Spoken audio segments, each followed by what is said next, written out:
samurai history, exquisite seafood, and glittering gold. These are just a few of the treasures that make Kanazawa shine.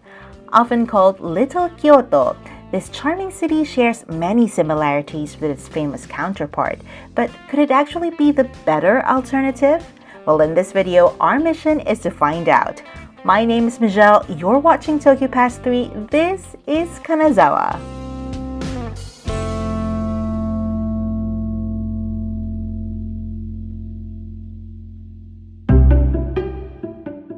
Our adventure begins at Omicho Market, a lively food hub that's been around since the Edo period. Known as the Kitchen of Kanazawa, this market is where locals come for the freshest seafood, juicy produce, and traditional delicacies.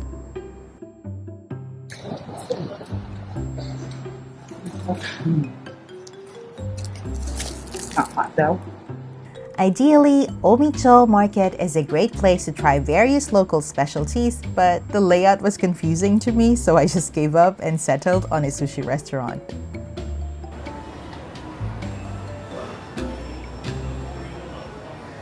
One thing that you shouldn't miss here, nodoguro or black-throat sea perch. It's a high-end fish often featured in fancy kaiseki meals that can cost 7,000 yen and up. But here at Omicho, you can enjoy a sushi set that includes nodoguro for just 2,000 yen. Now that's a bargain.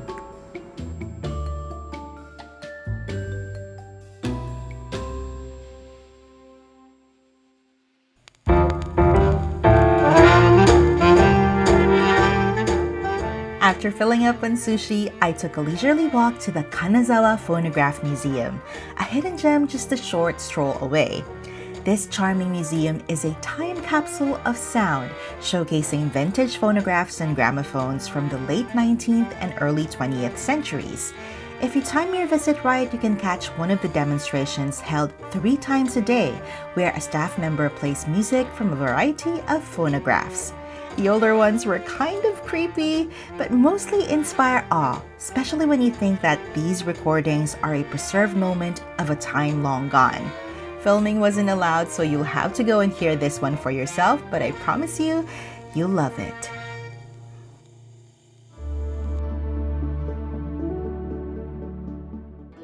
So far, we visited 2 attractions. If you have yet to see the connection between Kyoto and Kanazawa, the next location will do just that. This is Kazuemachi, one of the 3 geisha districts in Kanazawa. Yes, Kanazawa's geisha culture is alive and thriving, and you can see performances through public events or by booking experiences. One thing I find interesting about Kazuemachi is the intriguing history embedded in its architecture. It has 2 iconic slopes, Akarizaka or well-lit slope, which welcomes visitors to the heart of the district, and Kugarizaka, meaning dark slope, which served as a discreet entrance for wealthy patrons. Just imagine all the scandalous secret rendezvous that went down in these alleyways. It's like walking through a real-life period drama.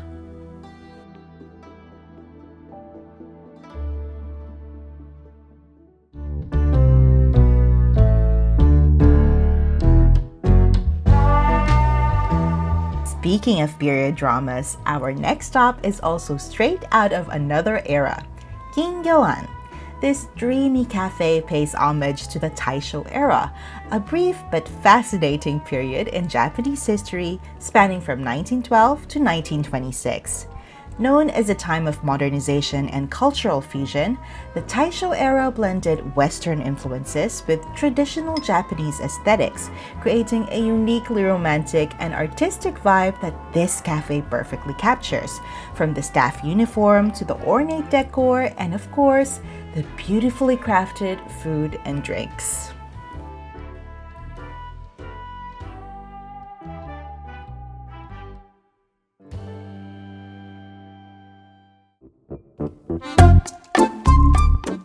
Now here's a question for you all. What do you expect to find when you visit a Shinto shrine?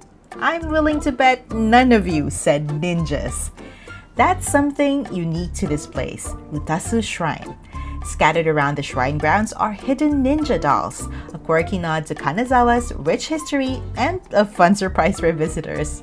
I managed to spot 3 during my visit, but who knows? There might be more of them lurking in the shadows.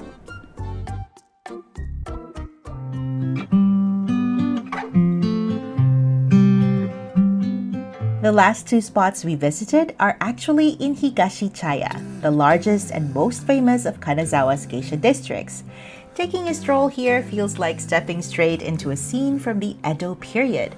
The streets are lined with beautifully preserved wooden tea houses, some of which are still active venues for geisha performances, while others have been converted into shops, cafes, and museums.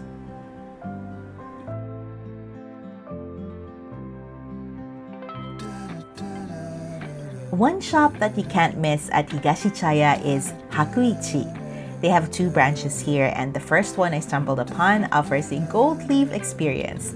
You see, Kanazawa is famous for producing nearly 99% of Japan's gold leaf, and at Hakuichi, you can decorate an item of your choice with delicate sheets of gold leaf, making for a fun and memorable hands-on activity.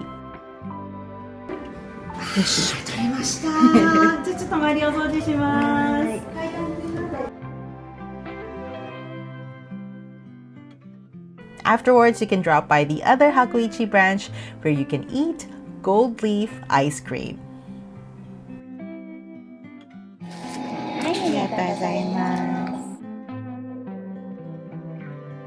My lips are Honestly, the paper doesn't taste like anything, but the ice cream is really good.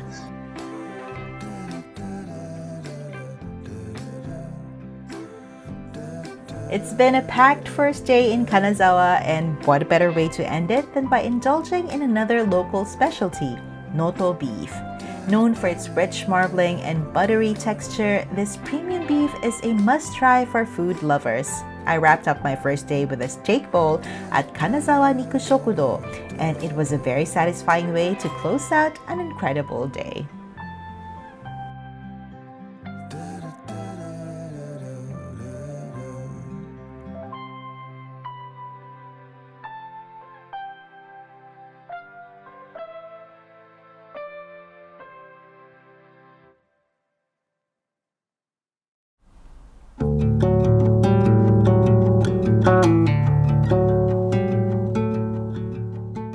Day 2 in Kanazawa started with what I consider a luxury, an unhurried breakfast at Kenrokutei. Known for its seasonal Japanese dishes, this restaurant offers a breakfast set that's as beautiful as it is delicious. The staff sat me where I could see the restaurant's best view, and true enough, it complemented the meal. One other reason why I chose to dine here is that the breakfast comes with jibuni, or duck stew, Kanazawa's traditional soul food.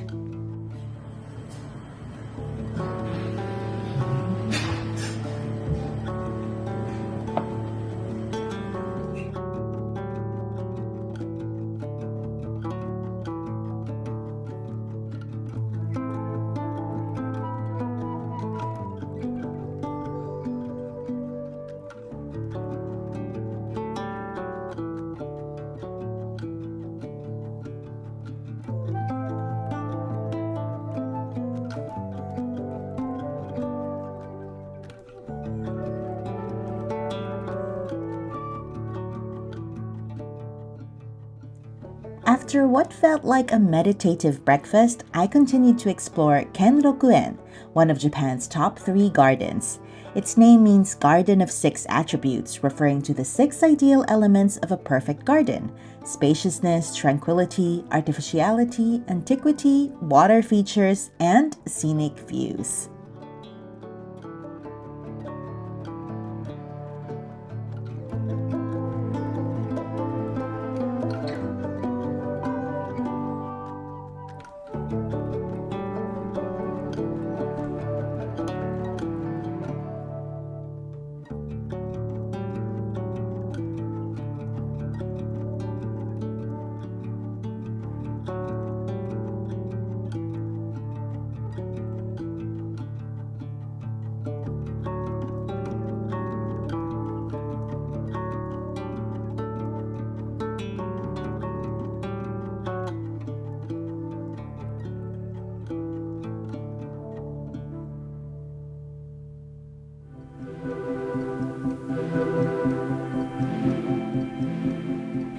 Just a short walk from Kenrokuen is Kanazawa Castle, another symbol of the city. This sprawling complex dates back to the 16th century and served as the seat of the powerful Maida clan. If you're like me who tend to think Japanese castles all look alike, here's an interesting fact to remember it by. Kanazawa Castle is known for its distinctive whitish roof tiles made from lead. These tiles were not only fireproof, but could also be melted down for use as bullets during sieges. Pretty neat concept, but didn't seem like they actually had to resort to doing that.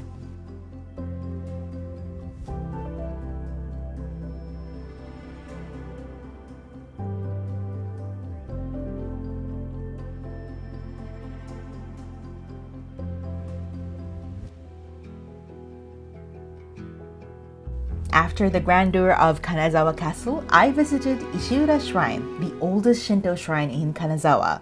It's a renowned spot for matchmaking and finding soulmates. One of the unique practices here is that visitors who are praying for luck and love should enter from the left side, while people seeking to cut ties should approach from the right side.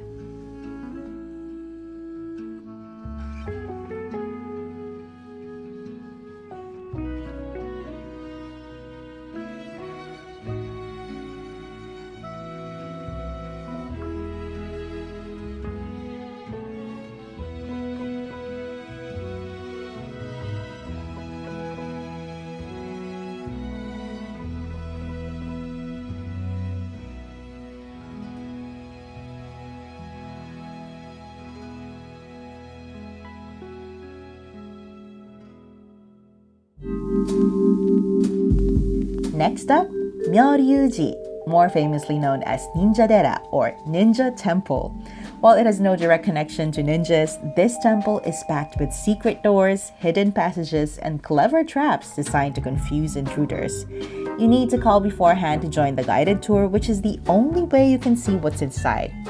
Photos and videos aren't allowed, which I think is for the best because it keeps all the mysteries intact. For pet owners, you'd be happy to know that they sell amulets, fortune slips, and prayer plaques for your pets too.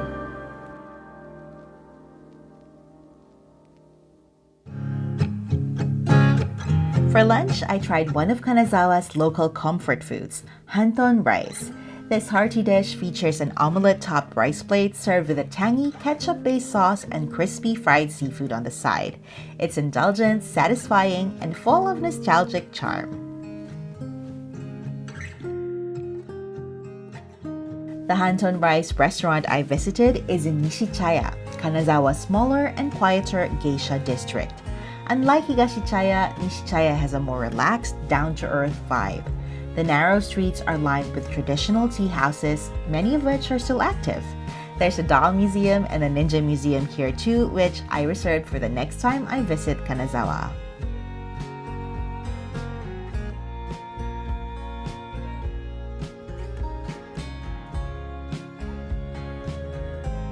To wrap up day 2, I indulged in a classic Kanazawa specialty, oden. It's a hot pot dish that features a variety of ingredients like daikon radish, fish cakes, and tofu. You can have oden in any part of Japan, but what makes it unique in Kanazawa is the simmering broth, crafted from soy sauce, dashi, and other seasonings. I paired it with an order of grilled crab, and the meal was the perfect end to a day full of discovery and exploration.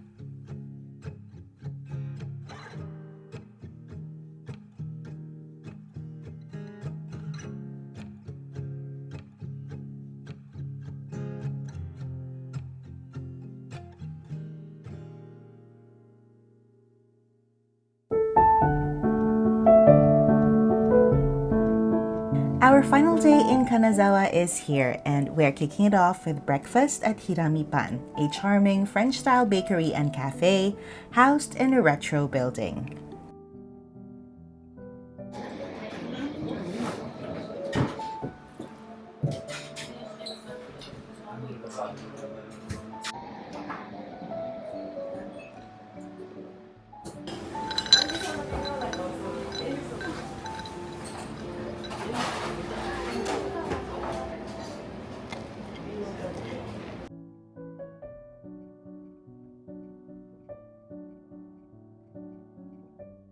Hirami Pan is a short walk from Nagamachi, Kanazawa's historic samurai district. Here you can find the former living quarters of ashigaru or foot soldiers.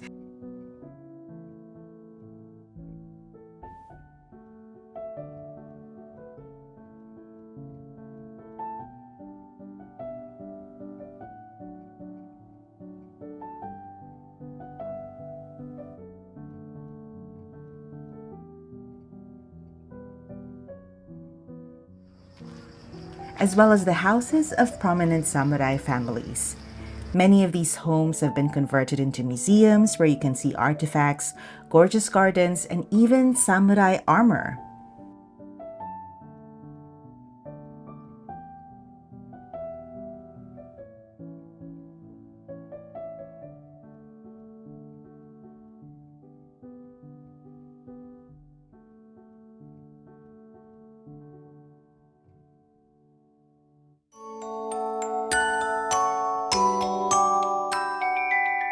Following Nagamachi, I stopped by HIMITO, a unique gallery that feels like stepping into a dream.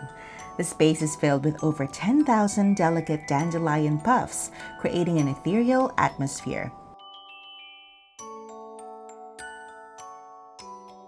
This is accented by intricate peel art made from fruit peels and eggshells.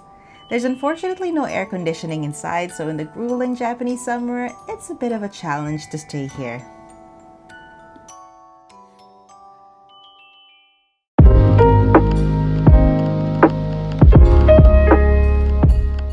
Time for lunch. I wanted to try nodoguro one more time, and for that, I went to Itaru and ordered their famous nodoguro meshi. They serve it similar to hitsumabushi, where you're first encouraged to enjoy the dish as is, then with condiments, and then finally with broth ochadsuke style. At 3,000 yen and a 1-hour wait time, this meal cost a lot, but I sure enjoyed it.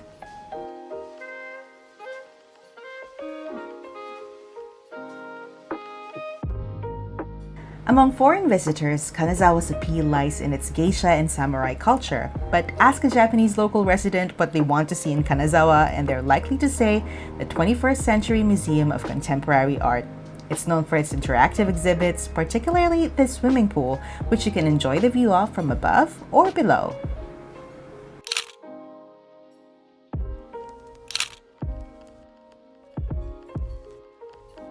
As the day wound, I made my way to Oyama Shrine, known for this unique gate that was designed by a Dutch architect. During my visit, I also found baseball-themed prayer plaques with a kanji for winning. It seems like the shrine is also associated with good fortune and competitions.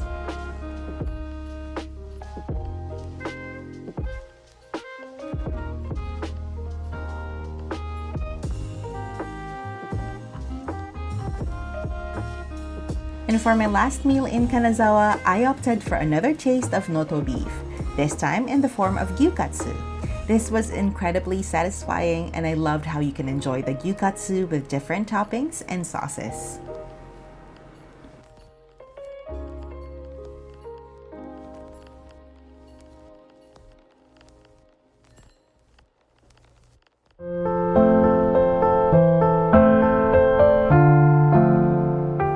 And just like that, our Kanazawa adventure comes to an end. At the start, I asked whether Kanazawa was a better alternative to Kyoto. Well, here's my take. Kanazawa shines in its own way. It's rich in history and culture, and you can explore it leisurely without battling Kyoto-level crowds. If you're chasing grand temples, elaborate shrines, or stunning fall foliage, I think Kyoto still takes the crown. Just brace yourself for the crowds. But if you're after a relaxed, immersive experience where you can savor bits of Japanese history and culture, Kanazawa has a lot to offer. With its accessibility, it's easy to fit a day or two here into any Japan itinerary.